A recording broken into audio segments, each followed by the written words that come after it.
For nearly half a year, no one noticed what she was doing. Not the commuters rushing past with eyes fixed on their phones. Not the street vendors packing up before sunrise. Not the taxis hooting impatiently at the corner of the road. Every morning, just before the sky softened from black to gray, a young woman walked the same cracked pavement in Johannesburg's inner city, carrying a small plastic bag and a flask wrapped in a torn towel. Inside the bag was never much. A vetkoek wrapped in paper, sometimes a banana, sometimes nothing more than a mug of strong tea sweetened with 1 spoon of sugar, never 2 because sugar cost money. And every morning, without fail, she stopped beside the same bus shelter where an old man slept curled against the concrete like a question nobody wanted to answer. She never filmed it, never told anyone, never expected anything in return. She was just trying to survive herself. She was 23 years old, black, exhausted, working 2 jobs and studying part-time at a public nursing college that threatened to drop her every time her fees fell behind. He was old, older than he looked and younger than his bones felt. White, homeless, forgotten. A man who told stories about helicopters, border wars, and names that didn't appear in textbooks. People said he was mad. People said he was lying. People said she was foolish to stop. But she did, every morning. Until the morning she didn't get the chance. Until the morning 3 uniformed officers arrived at her door just before sunrise. Until the morning her kindness collided with a history the country itself had tried to bury. This is not a story about charity. It is a story about recognition, about what happens when the smallest act of humanity brushes against secrets powerful enough to shake institutions, and about how, sometimes, the people the world throws away are carrying truths heavy enough to summon men in uniform. The bus stop on Delver Street wasn't really a bus stop anymore. The signpost leaned at an angle, like it was tired of standing. The timetable had been peeled off years ago, leaving behind a rectangle of lighter paint, proof that someone once had planned for order. Now it was just concrete. A strip of pavement squeezed between a shuttered bottle store and a spaza shop that only opened after sunrise. At night, the street belonged to wind, rats, and the echo of distant sirens. That was where the old man slept, on flattened cardboard, with a thin army green blanket pulled up to his chest. His shoes, both missing laces, neatly placed beside him like he still believed in manners. Namvula Dlamini noticed him for the first time because she was late. Late meant her heart was racing. Late meant her shoes slapped louder against the pavement. Late meant she didn't have the energy to look away. She was 23, lean from skipped meals, her hair pulled into a tight bun that had been retied too many times. Her clinic uniform, pale blue, was already creased from yesterday's shift. She slowed down without meaning to. The old man wasn't asleep. His eyes were open. Not glazed, not wandering, focused. Watching her the way people do when they're used to being ignored or abused and are waiting to see which one she would choose. She walked past him, kept walking, told herself what she always did. I can't fix everything. I don't have enough. Someone else will help. 2 weeks went by like that. 2 weeks of deliberate blindness. Until the morning, she packed too much food. It was a mistake, an innocent one. Namvula had bought flour in bulk because it was cheaper that way. She made vetkoek the night before, counting them carefully, 1 for her breakfast, 1 to take to the clinic. But the electricity tripped while she was frying the last batch. When the lights came back on, she'd lost count. She wrapped 3. At 5:30 a.m., standing in her kitchen with bare feet on cold tiles, she realized she wouldn't have time to eat anyway. Her shift started at 6:30. If she stopped, she'd miss the bus. The extra vetkoek would go stale in her locker. She sighed, shoved it into a plastic bag, and left. The old man was awake again. Same position, same blanket, same eyes. She stopped. Didn't crouch, didn't smile, just held out the bag. I made too much, she said, her voice clipped. Do you want it? He looked at the bag, then at her, then back at the bag. For a moment, Namvula thought he would refuse. Pride sat on him like an old coat that didn't quite fit anymore. "You'll need it," he said finally. His voice was calm, educated, unexpected. "I'll manage," she replied, "but it won't manage itself." That made him huff, a short, surprised sound. He took the bag with both hands. "Thank you," he said, not rushed, not desperate. "Truly." Namvula nodded, already turning away. She should have left it there. She almost did, but something tugged at her. The way he folded the plastic neatly, the way he didn't tear into the food like he hadn't eaten in days. "Do you drink tea?" she asked over her shoulder. He blinked. "Black, 1 sugar." She paused. "Tomorrow," she said. 6:15. She didn't know why she said it. She walked away before he could respond. The next morning she came back with tea in a flask wrapped in cloth so it would stay warm, and a banana. And the day after that, another vet cook. By the end of the week, it had become routine. 6:15 a.m., 5 minutes of conversation, 1 shared silence. His name was Peter van Rensburg. That's what he told her anyway. He never asked her for money, never asked her to stay longer, never followed her gaze when taxis passed or men shouted from across the street. He told stories instead. Strange ones. "Used to fly over places the maps didn't agree on," he said one morning, staring past the traffic. "Worked with people who stopped existing on paper long before they stopped breathing." Namvula assumed what everyone assumed. Old age, loneliness, a mind filling the gaps with grandeur. She listened anyway. Listening didn't cost her anything. Or so she thought. By April, feeding Peter felt less like charity and more like gravity. It pulled her there whether she wanted to or not. Her own life was shrinking. Her flat, a 1-room unit in Hilbram, had peeling walls and a shower that only worked if you kicked the pipe behind the toilet. The landlord had taped a warning letter to her door in red ink. Final notice. She peeled it down and folded it carefully. Like if she treated it gently, it might treat her back gently. She worked mornings at a public clinic cleaning wards and serving meals. Nights, she stacked shelves at a wholesaler until her hands ached. Still, there was never enough. She skipped meals so her younger sister back in Mpumalanga could keep her school uniform. She walked instead of taking taxis. She slept 4 hours if she was lucky. And still, every morning, she brought Peter breakfast. One morning, a man in a tailored suit kicked Peter's blanket into the road as he passed. "Move," the man snapped. "That's someone's father," she said sharply. The man didn't stop. Peter retrieved the blanket quietly, his hands trembling, not from cold, but from something else. Namvula helped him wring it out. "You didn't have to," he said. "Yes, I did." He studied her then, really studied her. "You're going to get tired," he said softly. She shrugged. "So is everyone." He smiled, not happy, not sad, knowing. She didn't understand that look. Not yet. She didn't understand that the country itself had learned to look away the same way she almost had. She didn't understand that feeding a forgotten man at a bus stop was slowly drawing her into a story far bigger than both of them.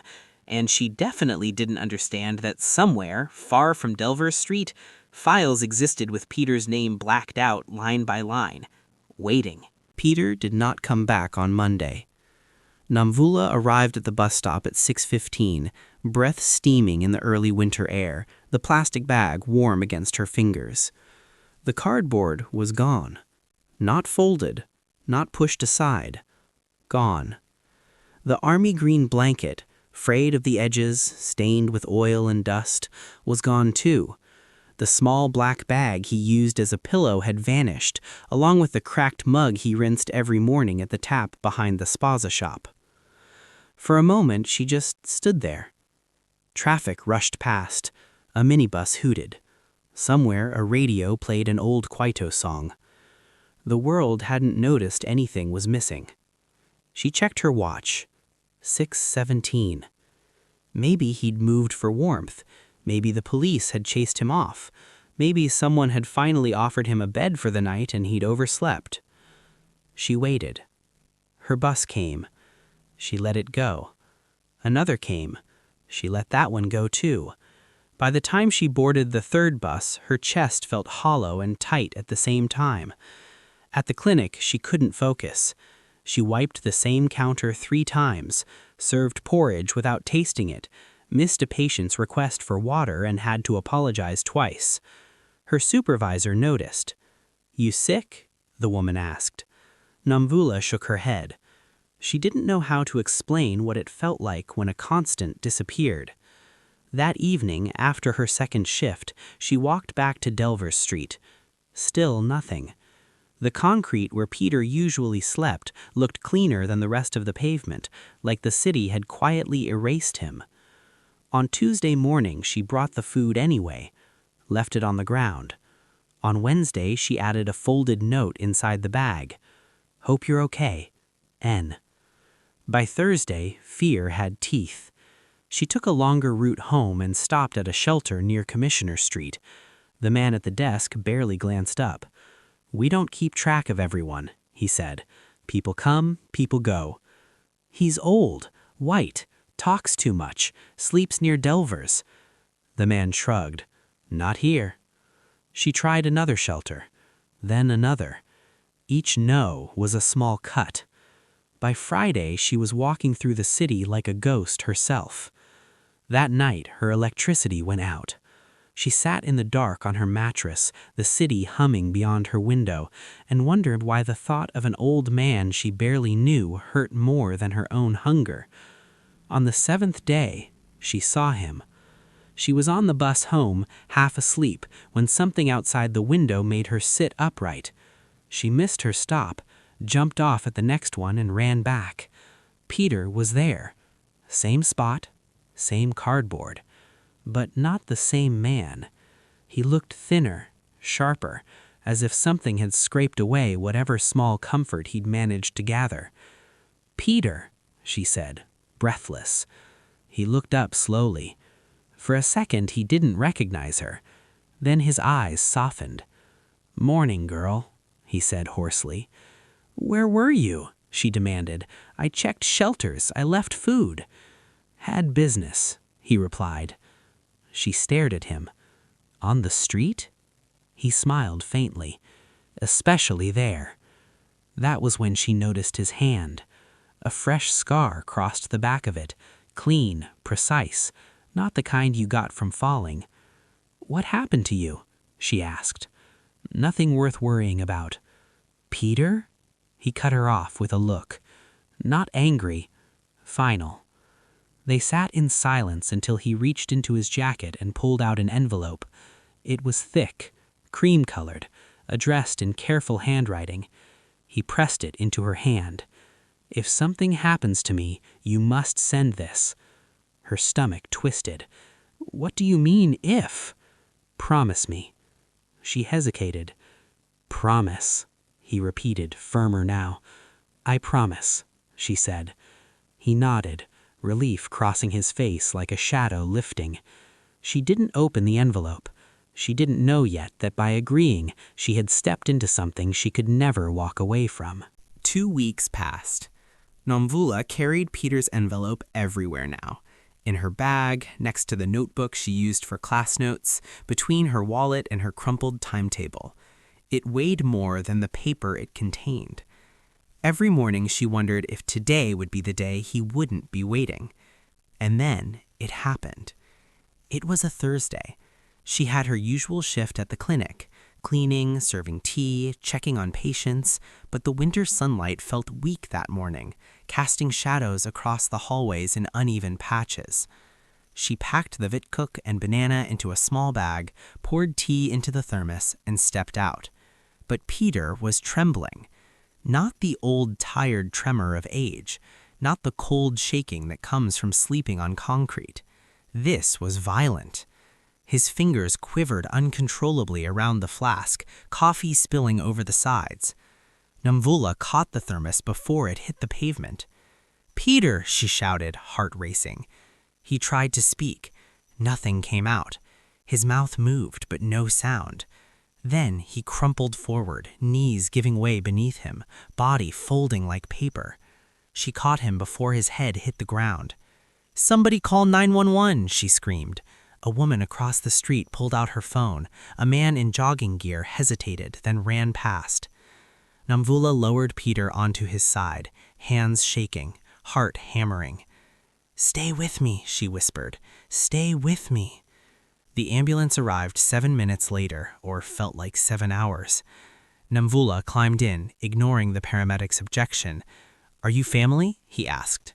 "I'm all he's got," she said. He didn't argue.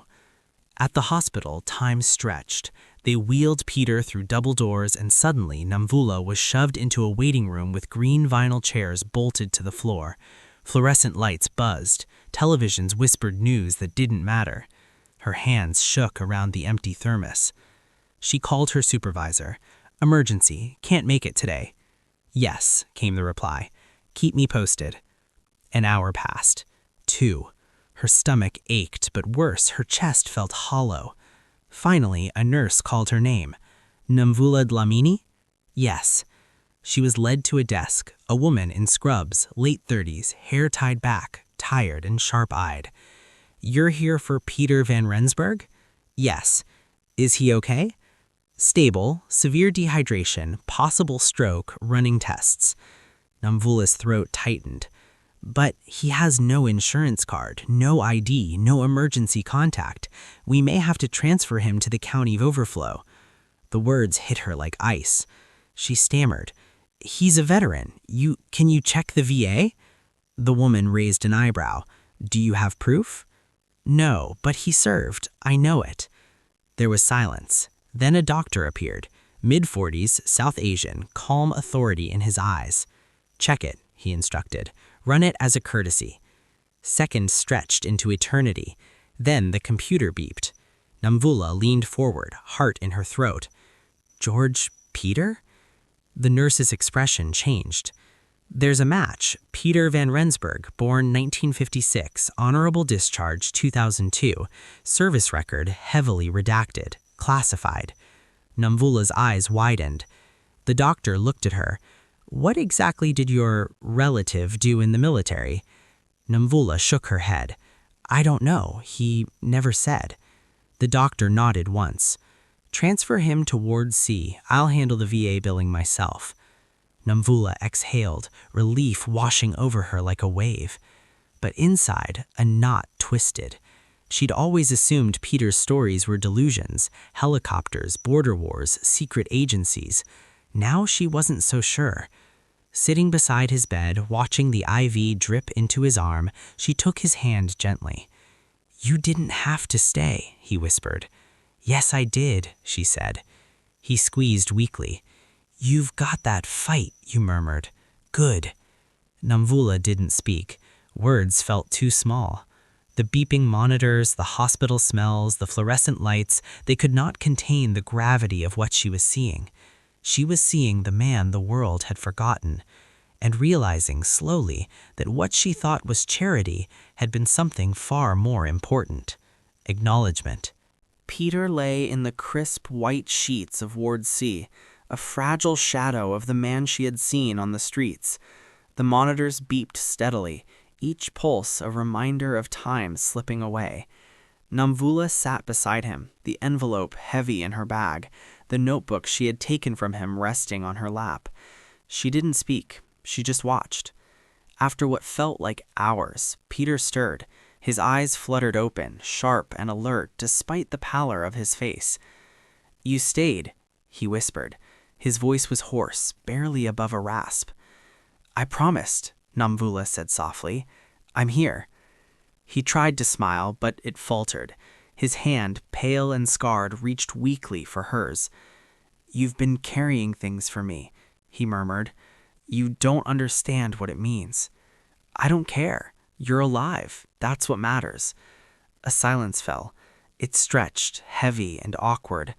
Then he spoke, slower now, like dredging memories from a long-forgotten place.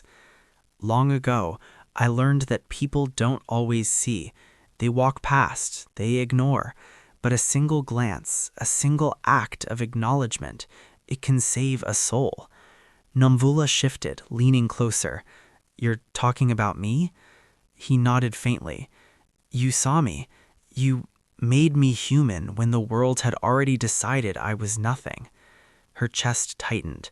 She had never thought of her small routine, sandwiches, bananas, coffee, as heroic. It was just survival.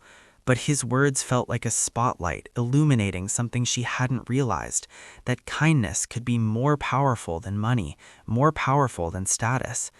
Then his expression changed, shadowed, darkened. "But I'm not the man I used to be," he said. "I've carried things, dangerous things, things that could kill if handled carelessly." Namvula's pulse quickened. "What do you mean?" He coughed lightly, grimacing. "In the forces, I worked on operations that nobody talks about. Everything classified, secrets that should have stayed buried. I told you stories before. You didn't believe me. But now, maybe you should." Namvula felt a shiver run down her spine. The man who had once been just a lonely figure on the corner now carried the weight of wars she had only read about. Helicopters over deserts, missions beyond borders, men in suits whose eyes carried power. Suddenly, it all clicked. His erratic, impossible stories weren't delusions. They were fragments of a life that had been erased. "Why tell me this?" she asked quietly. "Because you'll be the only one who will believe me when I'm gone," he murmured. "And there are people who want what I have, knowledge, connections, records that I cannot leave unguarded." Namvula's hands gripped the notebook tighter. The pages were filled with numbers, names, dates, things she hadn't understood before. Now she saw the weight they carried. "You mean someone's after you?" she asked. He shook his head slowly. "No, not yet, but they would be if they knew you had this." He topped the envelope in her bag lightly. "This is important, more than my life, more than mine alone." Namvula swallowed hard. "Why me?" "Because," he said, voice fragile but firm, "you've already proven that you care without expectation. You're the kind of person who can be trusted with impossible things." A pause, then he smiled faintly. "You've got that fire in you, girl, that fight. Don't ever let it go. You've saved me more than you know." Namvula felt tears prick at the corners of her eyes. She had thought she was helping an old man. Now she realized she had stepped into something much bigger, a web of secrets, history, and lives that had been quietly erased. The nurse came in, interrupting the moment, reminding her that visiting hours were limited. Namvula left reluctantly, glancing back at Peter. Outside the hospital, the city buzzed with life. People moved past, oblivious, but Namvula's heart felt alert, alive. She understood now that she wasn't just carrying food and conversation anymore. She was carrying trust, responsibility, and a dangerous fragment of a hidden world. That night, she sat on her mattress in her tiny apartment, the envelope and notebook side by side. The dim light from the street lamps outside painted long shadows across the walls.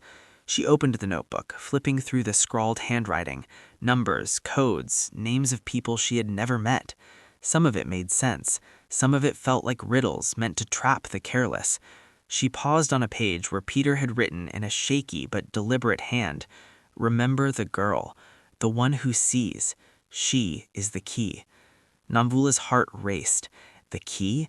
She didn't understand yet, but she felt the weight of it in her bones. Somewhere deep inside, she realized her small acts of kindness had led her here, to a crossroads she could never have imagined. And in that moment, she made a silent promise.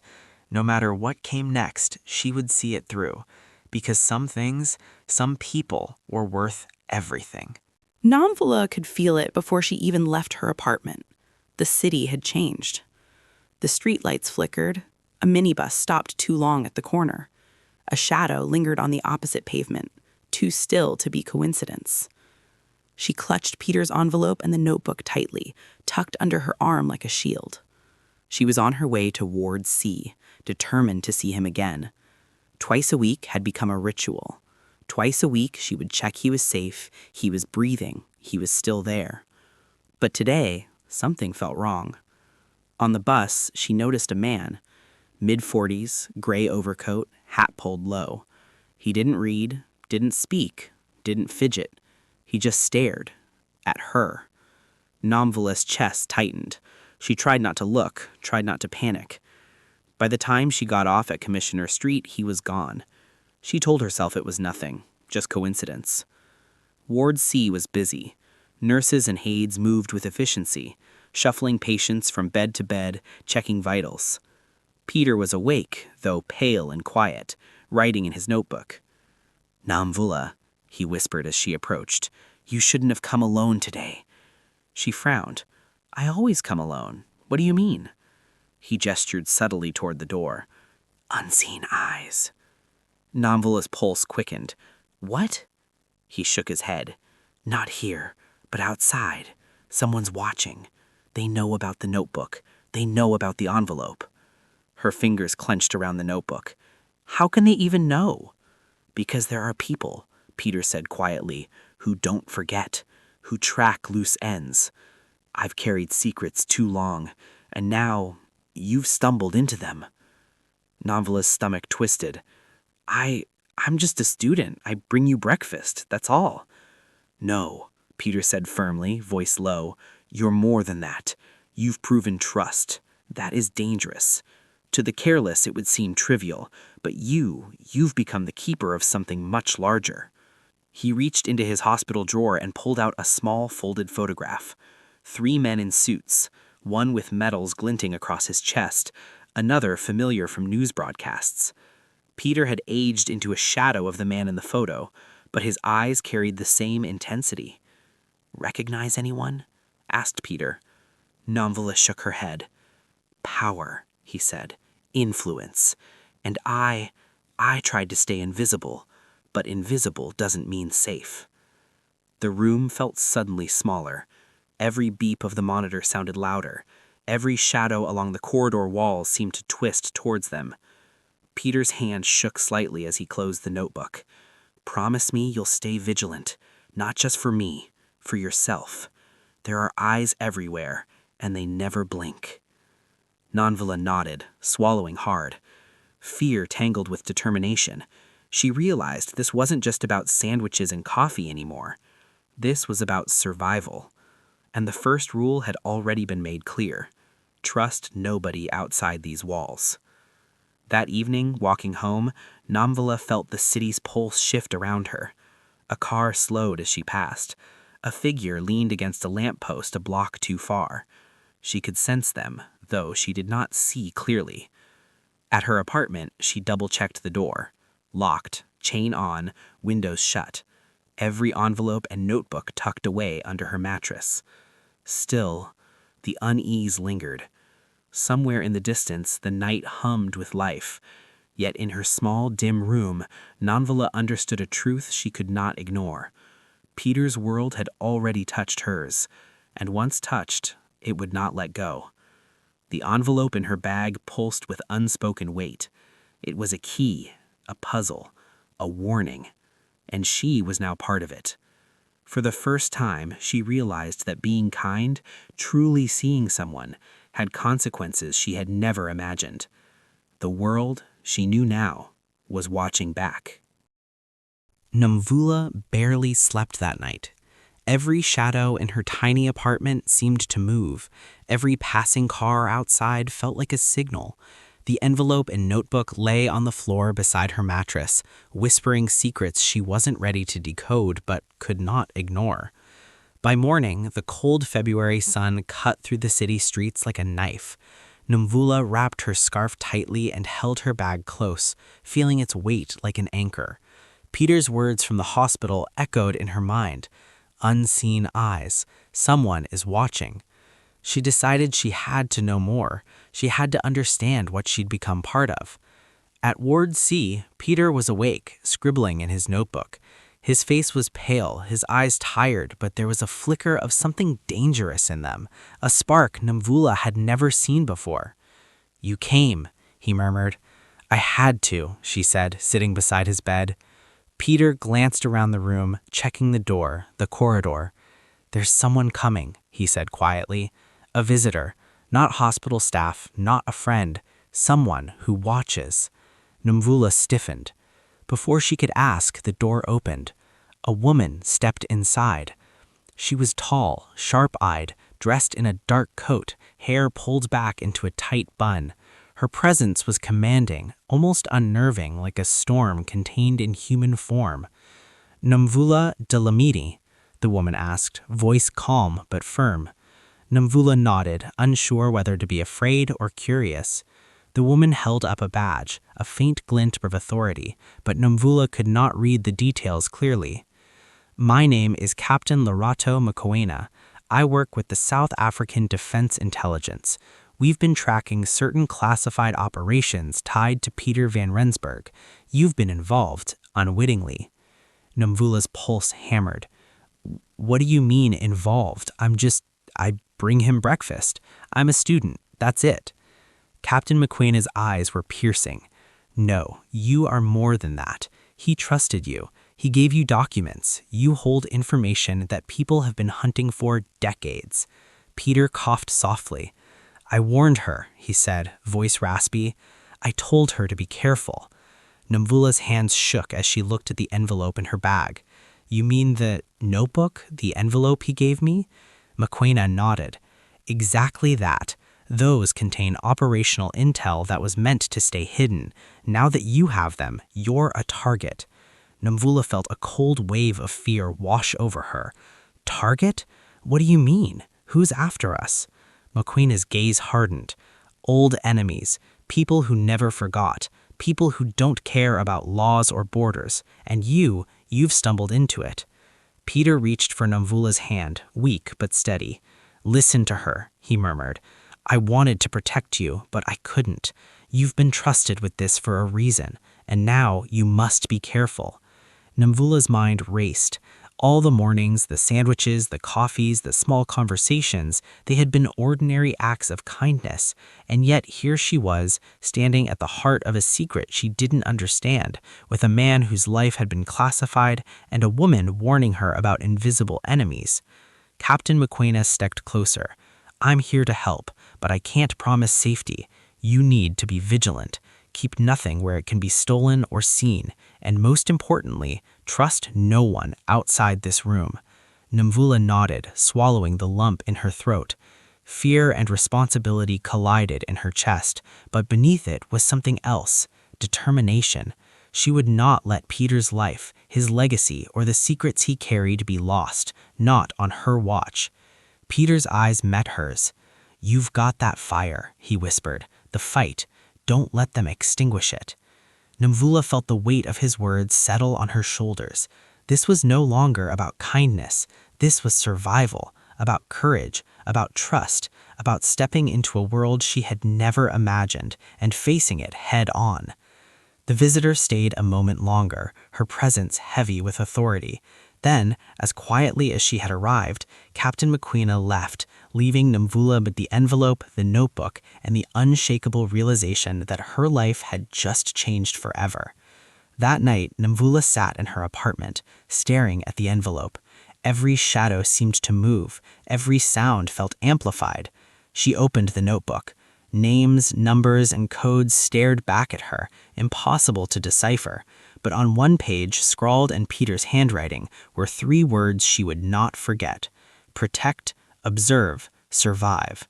Nomvula whispered them to herself, letting the words sink in.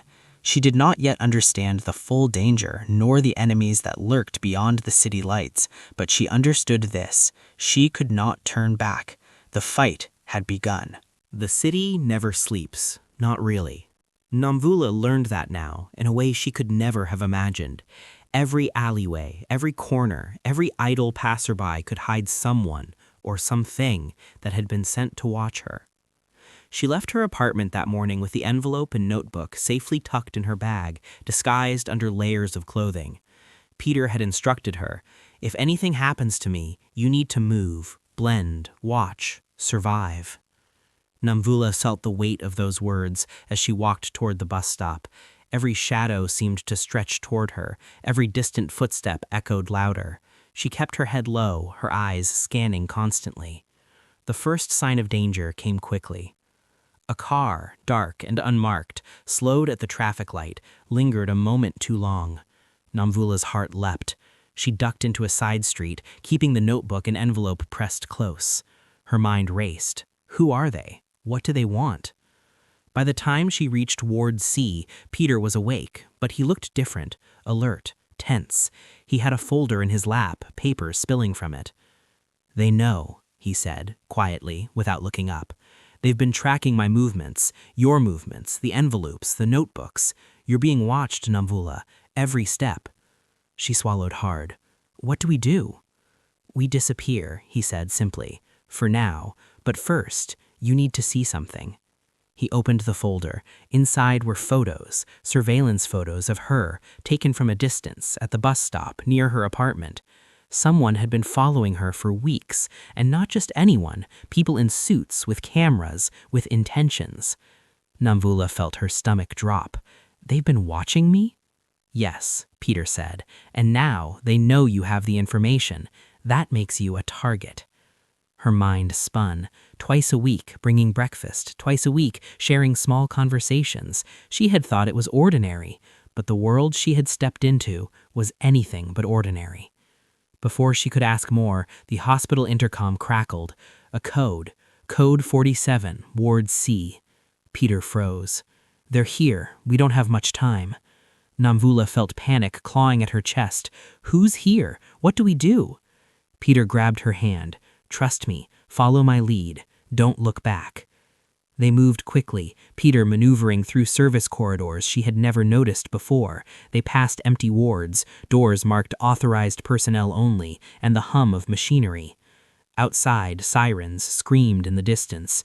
"Who are they?" Namvula whispered. "People who want what I carried. Secrets, information, names, places. People who disappear and no one notices." A shadow moved ahead of them, a figure blocking the next corridor. Peter tensed. Namvula gripped the notebook. "Leave her," the figure said, a deep, commanding voice. "This is between me and him." Namvula realized something. Peter had enemies she couldn't fight. Not yet. She just had to survive. The corridor erupted in motion. Peter lunged, a flash of movement. The figure dodged, sharp, precise, someone trained, dangerous. Namvula backed up, heart hammering, realizing how close she had come. And then, just as quickly, it was over. The figure stepped back, eyes on her. Not hostile, not friendly, just watching. "Namvula," Peter gasped, clutching his chest. "Go, now. Go and don't stop. And whatever happens, protect the notebook." Namvula ran, heart pounding, lungs burning, adrenaline blurring every sound. She felt unseen eyes behind her, but she dared not look back. By the time she reached the crowded streets, she dared to breathe again. The city pulsed around her, cars honking, street vendors calling, people oblivious to the danger lurking in plain sight. She ducked into a coffee shop, locked the door behind her, and sat trembling, the notebook and envelope clutched to her chest. This was no longer a story about kindness. This was a story about survival, and the shadows of the city were closing in. Namvula barely slept that night. Her small apartment felt suffocating, the walls closing in as if they knew she now carried secrets that could ignite dangerous fires. Every knock, every creak, every distant shout set her nerves on edge. The notebook and envelope lay hidden beneath her mattress, but their weight was more than physical. It was the responsibility of another world she had never asked to enter. By morning, she knew she couldn't stay. Peter's warning echoed in her mind. Trust nobody outside this room. She needed help, allies she could actually rely on. But who in a city teeming with shadows could she trust? She started with the envelope. Carefully, she opened it and scanned its contents. Names, addresses, cryptic notes in Peter's precise, deliberate handwriting. Among them, one name stood out. A woman previously mentioned in passing by Peter, someone he called Larato, Captain Larato Mokoena. Namvula's fingers trembled. She had already met Larato once at Ward C. She had been the first person to explain the dangers she now faced. If anyone could help, it was Larato. Namvula tracked her down using every contact she could find. Calls, discreet messages, and finally a meeting arranged in a quiet cafe on the outskirts of the city. The place smelled of roasted coffee and cinnamon, and the low murmur of patrons offered a fragile cloak of anonymity. Lorato arrived 10 minutes early, sharp-eyed and alert. Her gaze swept the room, taking in Nomvula before settling with an intensity that made Nomvula's heart race. "You came alone," Lorato said, voice calm, controlled. "I didn't have a choice," Nomvula said, clutching the envelope tightly. Peter, he warned me. People are following me, watching. I don't know what to do." Lorato pulled a chair and sat across from her. "You're in over your head," she said flatly, "but I can help. First, you need to understand the scope of what you're holding. This isn't just personal secrets, it's operational intelligence. Peter's past, it's classified for a reason. There are people who will kill to erase it, and now, because of your kindness, you've become part of it." Nomvula's breath caught. I just wanted to help him. That's all. Breakfast, coffee, sandwiches. I didn't want any of this." "You didn't," Lorato said, "but that doesn't matter. The past doesn't care about intent, only outcome." Nomvula glanced down at the envelope and notebook. "Then what do I do? How do I keep myself safe? Peter, he's not strong enough to—" Her voice broke. "Stay hidden, move smart, and rely on people you can trust. Carefully." Lorato's eyes softened slightly. "I'm one of them, for now." Nomvula nodded, a mixture of fear and relief washing over her. Lorato leaned closer. "There's more. You need to know about Operation Iron Veil." Nomvula's eyes widened. "Operation what?" "It's the operation Peter was involved in. Covert missions, intelligence gathering, and assignments nobody knew about. The notebook, it contains fragments of that operation. Names, places, coded messages. It's a map to truths that many would kill to protect or destroy." Nomvula felt her stomach twist. All those mornings, all those simple conversations, they had connected her to a legacy she had never imagined. Lorato placed her hand over Nomvula's. "We'll get through this, but you need to be ready. Things will get more dangerous before they get clearer, and you're going to need to trust me, even when it's hard." Nomvula swallowed hard. I will. I have to. For him. For Peter." Lorato nodded, a faint shadow of approval crossing her face. "Good. Then we start tonight. We'll relocate you. A safe house, somewhere you're not expected, and we'll begin decoding the notebook, piece by piece, carefully. But remember, every move you make, they're watching." As Nomvula left the cafe, clutching the notebook and envelope, she realized something profound. Her life had changed completely. No more ordinary mornings, no more small acts of kindness unchallenged by consequence. She was now part of a larger story, a dangerous story, and she had a role to play, one that could mean the difference between life and death. In the shadows of the city, allies waited.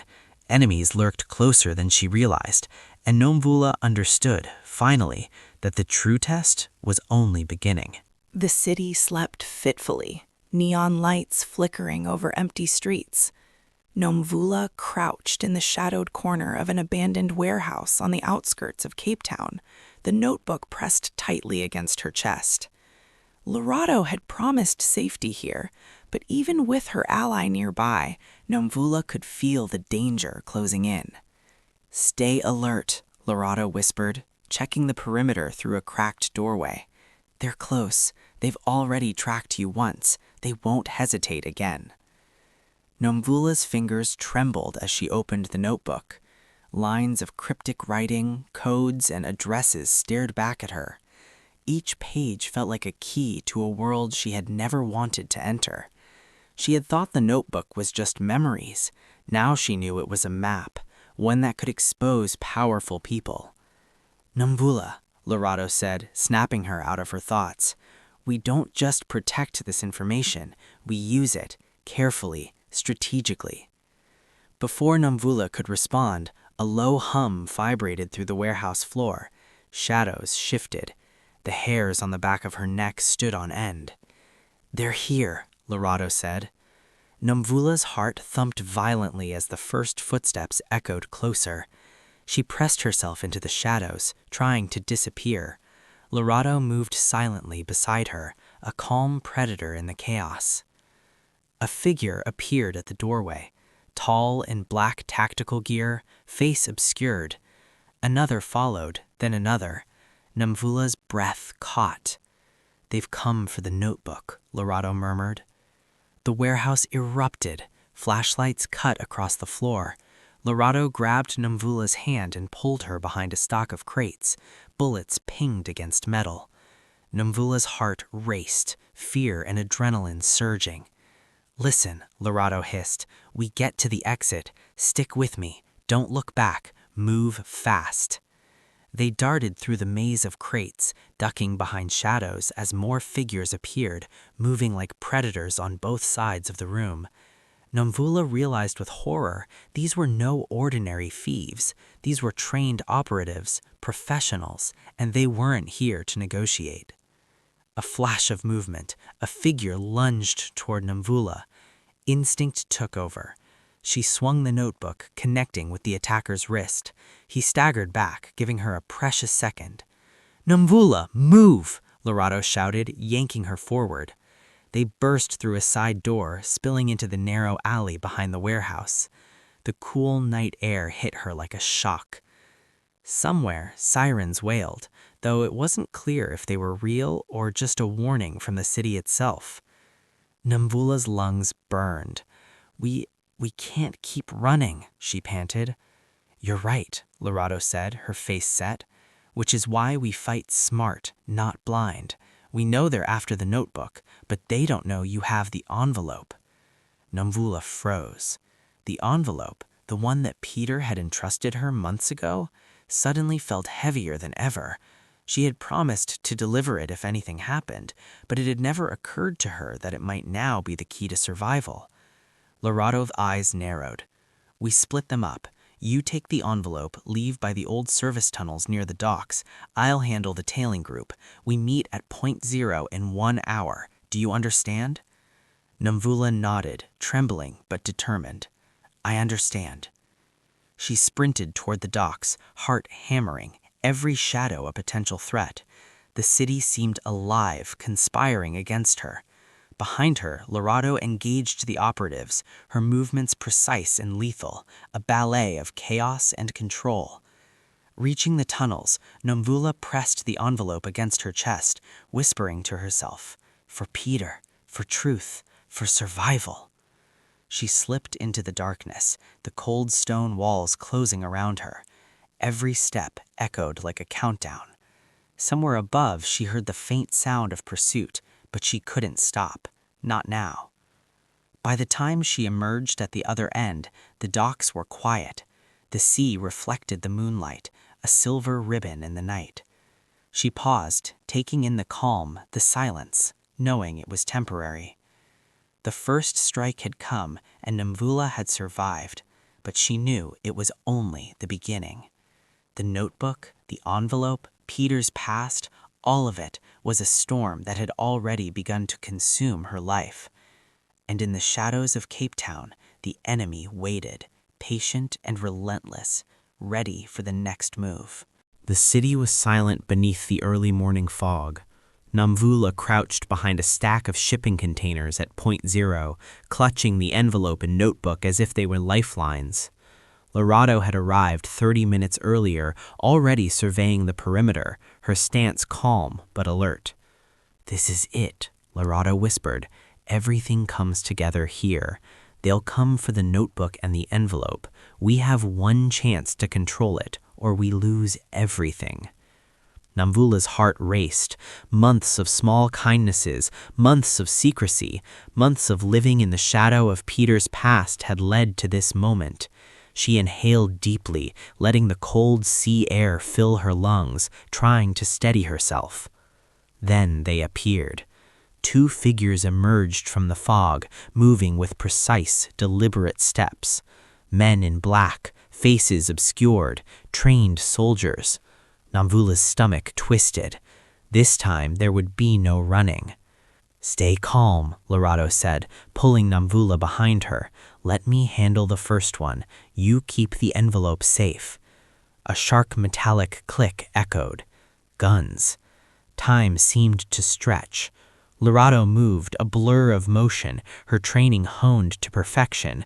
The first operative went down silently, incapacitated before he could react. The second advanced, but Lorado was ready, disarming him with fluid efficiency. Namvula's hands shook as she held the envelope. She realized something then. This wasn't just about Peter's past or the notebook. It was about what one person's kindness could ignite. Her actions, the sandwiches, the coffee, the attention, had set in motion a chain of events that reached far beyond her small life. Then a voice, calm, authoritative, and chilling, broke the fog. Namvula Mokoena, step into the open.